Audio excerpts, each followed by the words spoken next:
अस्सलाम वालेकुम everyone, hope so you all are fine and doing great. आज की हमारी वीडियो वुमेन राइटिंग से रिलेटेड है। आज हम एक फेमिनिस्टिक राइटर माया एंजेलो के एक पोएम अ फिनोमिनल वुमन को डिस्कस करेंगे। अगर हम राइटर की बात करें तो she is African American lady और सिविल राइट एक्टिविस्ट भी हैं और एज ए पोइटस भी इन्होंने मल्टीपल वर्क्स लिखे हैं। उनका ये जो वर्क है अ फिनोमिनल वुमन, ये मल्टीपल थीम पे बेस्ड है, जिसमें हमारे पास बोल्डनेस, एग्रेसिवनेस, रेसिज्म, डिस्क्रिमिनेशन और इक्वल राइट्स की डिमांड की बात की जाती है। इस poem in a phenomenal woman में ब्यूटी स्टैंडर्ड्स की बात की गई है कि जो ब्यूटी है वो नहीं होनी चाहिए जो सोसाइटल स्टैंडर्ड के अकॉर्डिंग हो, बल्कि ये तो रिफ्लेक्शन होना चाहिए इनर स्ट्रेंथ और सेल्फ एक्सेप्टेंस का, कि किस तरीके से आप अपनी इंटरनल ब्यूटी को रिकॉग्नाइज करो और जो एक्सटर्नल स्टैंडर्ड है उनको लेट को होने दो। यहाँ पे ये बात की जा रही है कि जो आपकी इंटरनल ब्यूटी है दैट मैटर्स, और जो एक्सटर्नल ब्यूटी है जो सोसाइटल स्टैंडर्ड के अकॉर्डिंग है उसकी कोई वैल्यू नहीं है। बेसिकली जो ट्रू ब्यूटी होती है वो आपके कॉन्फिडेंस में, आपकी ऑथेंटिसिटी में और आपकी सेल्फ वर्थ पे डिपेंड करती है। यानी कि सोसाइटी आपसे क्या चाहती है दैट डजंट मैटर। अगर कोई चीज मैटर करती है तो वो आपका कॉन्फिडेंस, आपकी ऑथेंटिसिटी, आपकी जेन्युइननेस है, आपकी सेल्फ वर्थ है कि आप खुद को किस तरीके से एडमायर करते हो। जो सेल्फ एडमायरेशन है that is the most important quality of being a beautiful lady. जो प्रिटी वुमेन है अकॉर्डिंग टू द सोसाइटी वो हमेशा सोचती हैं कि वेयर माय सीक्रेट लाइज। अब एक माया एंजेलो ये बात कह रही है जो कि एक ब्लैक लेडी है, अफ्रीकन अमेरिकन है। वो कहती हैं कि जब white is a colour of a beauty standard, तो जब व्हाइट लेडीज ये सोचती हैं कि आखिर मेरे सीक्रेट्स कहाँ लाया करते हैं, वो हमेशा ये सोचती हैं कि मेरे कोई ना कोई ऐसे सीक्रेट्स हैं जिसकी वजह से लोग मेरी तरफ अट्रैक्ट होते हैं। वो हमेशा इस स्ट्रगल में रहती हैं कि वो किसी तरीके से मेरे इन सीक्रेट्स को डिस्क्लोज कर सकें। I am not cute but I am not cute according to the societal standard. यानी कि जहाँ पे व्हाइट को as a symbol of cuteness, as a symbol of beauty consider किया जाता है, मैं उस सोसाइटी के अंदर तो व्हाइट नहीं हूँ, मैं उस सोसाइटी के अकॉर्डिंग तो क्यूट नहीं हूँ, बट ना ही मैं कोई ऐसी बॉडी स्ट्रक्चर में हूँ कि जो फैशन मॉडल साइज का होता है। यानी कि जो मेरा बॉडी स्ट्रक्चर है, जो मेरी एक फिजिकल अपीयरेंस है, वो बिल्कुल भी वैसी नहीं है जो सोसाइटी के फैशन स्टैंडर्ड को पूरा कर सके। लेकिन उसके बावजूद मेरे कुछ सीक्रेट्स हैं और कोई यकीन ही नहीं करता कि भाई मैं, मेरे पास भी कोई सीक्रेट्स होंगे। कोई यकीन ही नहीं करता कि मैं भी खुद को जो ब्यूटीफुल कहती हूँ उसके पीछे क्या रीजंस हैं। सब लोग मुझे ना लायर कह के बुलाते हैं कि मतलब मैं सिर्फ प्रिटेंशियस हूँ कि मेरे पास कुछ ना कुछ है, जबकि मेरे पास कुछ भी नहीं है। वो फिर देन अपनी फिजिकल अपीयरेंस की बात करती हैं। अब क्योंकि जो अफ्रीकन लेडीज थी ना उनका बॉडी स्ट्रक्चर क्वाइट वाइड होता है, तो वो फिर अपने फिजिकल एट्रीब्यूट के ऊपर बात करती हैं कि मेरे आर्म्स का स्पैन देखो, रीच देखो मेरी बॉडी की। जो ब्यूटी है ना वो मेरे लिप्स में है, जो ब्यूटी है वो मेरे चलने के स्टाइल में है, मेरी स्माइल में है। मैं एक एक्स्ट्रा ऑर्डिनरी लेडी हूँ। मतलब यहाँ पे वो अपने उन क्वालिटीज को, जिसको स्टैंडर्ड के अकॉर्डिंग, जो सोसाइटल स्टैंडर्ड है उसके अकॉर्डिंग निग्लेक्ट कर दिया जाता है, जिसको सोसाइटी में बिल्कुल भी इंपॉर्टेंस नहीं दी जाती, वो यहाँ पे उन एट्रीब्यूट्स को इस तरीके से प्रेजेंट कर रही है कि वो लोग उनको एडमायर करें। यानी उनका बॉडी स्ट्रक्चर्स, उनके जो फीचर्स हैं वो इस तरीके से उसको लोगों के सामने प्रेजेंट करती हैं कि लोग उनकी उन बातों की तरफ अट्रैक्ट होते हैं और वाकई ही उनके उस बॉडी स्ट्रक्चर की ब्यूटी को रिकॉग्नाइज करते हैं। वो कहती हैं कि जब भी मैं किसी रूम में चलती हुई जाती हूँ तो हर एक बंदा जो वहां पे मौजूद होता है बहुत डेस्परेट होकर मेरी तरफ देखता है और उसकी जो अटेंशन है वो मेरी तरफ आ जाती है। वो सारे चल के मेरी तरफ आ जाते हैं जैसे कोई हनी बीज जो होते हैं ना वो हनी की तरफ जाते हैं, यानी कि वो मेरे इर्द गिर्द इस तरीके से घूमने लगते हैं। अब यहाँ पे रिलेट की जा रही है एक सिचुएशन को कि एक ब्लैक लेडी, उसने खुद को इस तरीके से सेट कर रखा है कि जब वो एक सर्टेन सराउंडिंग के अंदर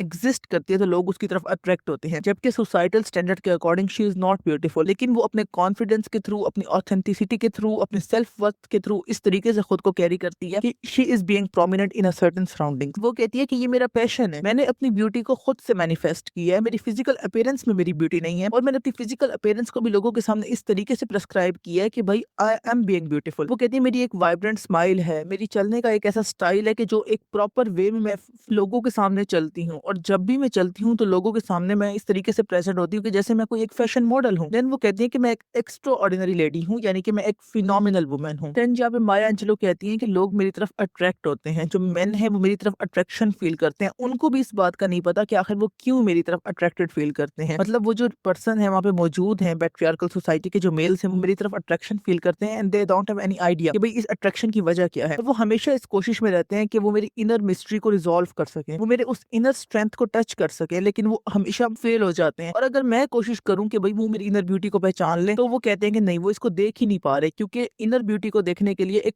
पर्टिकुलर लेंस चाहिए होता है जो पैट्रियार्कल सोसाइटी के मेल्स के पास, या इवन जो उस ब्यूटी स्टैंडर्ड्स को फुलफिल करने वाली फीमेल्स हैं उनके पास वो लेंस है ही नहीं। यहाँ पे ये पोइम खत्म हो जाती है। अगर हम इसके इंपॉर्टेंट थीम्स की बात करें तो सबसे पहले हमारे पास जो थीम है दैट इज स्टीरियोटाइप्स। हमारी सोसाइटी के अंदर या फिर वेस्टर्न सोसाइटी के अंदर एक स्टैंडर्ड सेट है कि अगर ब्यूटी की बात होती है तो that is being associated with a white colour. तो हमेशा जो व्हाइट कलर है उसको ब्यूटी स्टैंडर्ड कंसीडर किया जाता है। जो व्हाइट है दैट इज ब्यूटीफुल। अब उसके अलावा अगर आपका कलर शेड मैच नहीं कर रहा तो आप उन ब्यूटी स्टैंडर्ड्स को फुलफिल नहीं कर रहे। तो यहाँ पे जो है स्टीरियोटाइप्स को तोड़ा गया, डेविएट किया गया स्टीरियोटाइप से, यानी कि बीइंग अ ब्लैक आप ब्यूटीफुल हो सकते हो अगर आप खुद को, अपनी इनर स्ट्रेंथ को, अपने कॉन्फिडेंस को, अपने ऑथेंटिसिटी को इस तरीके से कैरी करो कि लोग आपकी तरफ अटेंशन फील करें। देन जो सेकंड हमारे पास थीम है that is of a womanhood. That being a woman it is very important कि आप अपनी एक पर्सनैलिटी को मेंटेन रखो। यानी कि इसमें ये बात की जा रही है कि जो व्हाइट वुमेन थी उनका एक क्लैश चल रहा था विद द ब्लैक लेडी। जो व्हाइट वुमेन है वो खुद को बीइंग अ व्हाइट प्रोमिनेंट समझती थी, लेकिन जो ब्लैक लेडी है वो हमेशा से उसको क्रिटिसाइज करती थी कि भाई तुम ब्लैक हो, तुम्हारी तरफ लोग क्यों अट्रैक्टेड फील करते हैं। और वो कहती थी कि मेरी एक इनर मिस्ट्री है, मेरा एक इंटरनल कॉन्फिडेंस है, मेरी एक इनर स्ट्रेंथ है जिसकी वजह से लोग मेरी तरफ अट्रैक्शन फील करते हैं। देन थर्ड थीम हमारे पास है आइडेंटिटी का, कि यहाँ पे जो हमारे पास राइटर हैं, जो नरेटर हैं, उन्होंने अपनी आइडेंटिटी को रिकॉग्नाइज किया है। That okay she is a black, वो ब्लैक लेडी थी,